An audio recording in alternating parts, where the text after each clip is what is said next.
डमरू बजा के मन मोहि लेलक हे। गौरी के सजन माँ डमरू बजा के मन मोहि लेलन हे। गौरी के सजन माँ दौड़ल दौड़ल गेली गौरी आसन आनैल।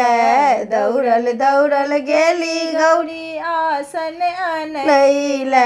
मृगा के छाला ओछा देलकै गौरी के सजन माँ। मृगा के छाला ओछा लेलन हे। गौरी के सजन माँ डमरू बजा के मन मोहि लेलन हे। गौरी के सजन माँ दौड़ल दौड़ल गेली गौरी जलो आनैल। दौड़ल दौड़ल गेली गौरी जलो आनैल।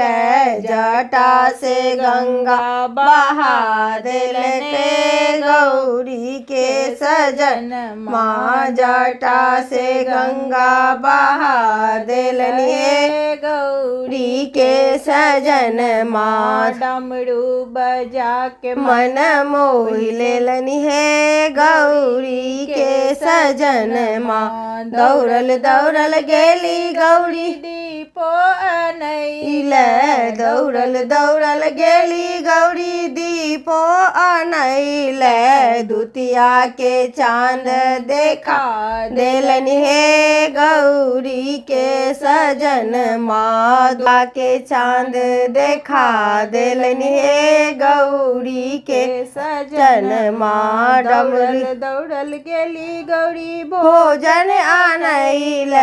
दौड़ल दौड़ल गेली गौरी भोजन आनैल। आक धतूरा चिबा लेलन हे। गौरी के सजन माँ आक धतूरा चिबा लेलन हे। गौरी के सजन माँ डमरू बजा के मन मोहि लेलन हे। गौरी के सजन माँ